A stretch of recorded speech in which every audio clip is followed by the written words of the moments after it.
The snowstorm became stronger as night covered the frozen valley. Cold wind blew through the trees, and thick snow covered the ground. The villagers stayed inside their small wooden houses, keeping their children warm and protecting the little food they had left. Everyone knew that this winter was harder than any winter before. The village leader stood outside with a burning torch in one hand and a spear in the other. He looked at the dark forest with a serious face. His loyal husky stood beside him, quietly watching the trees. A few brave scouts joined him. They carried axes, spears, and bows, ready to protect their village. Together they walked into the forest. Every step was slow because the snow was deep. The wind made strange sounds between the tall pine trees. The forest was so quiet that they could hear only their own footsteps and the soft breathing of the huskies. After walking for a while, they found large footprints in the snow. The tracks were much bigger than wolf tracks. Nearby, several trees had deep claw marks. Broken branches were scattered everywhere, showing that a powerful animal had passed through the forest. The huskies suddenly stopped and began to growl. Their ears stood up, and they stared into the darkness. Two bright yellow eyes appeared between the trees. Then 4, then 6. Soon,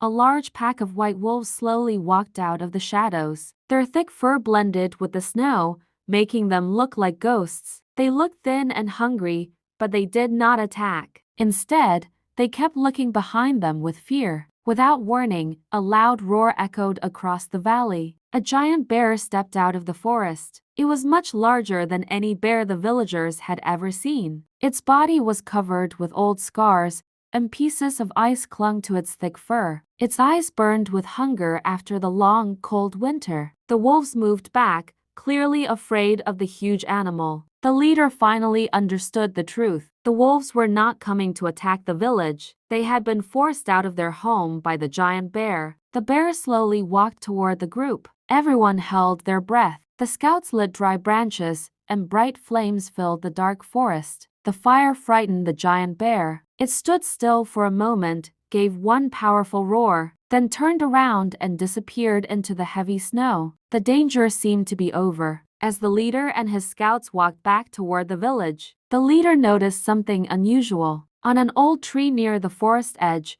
a strange symbol had been carved into the wood. The carving looked fresh, as if someone had made it only a few hours earlier. The leader touched the mark and looked around, but no one was there. This was not the work. Someone was living deep inside the dark forest. Someone who had been secretly watching the village. The leader knew the long winter had brought more than snow and hunger. A new mystery had begun, and the future of the village was more uncertain than ever.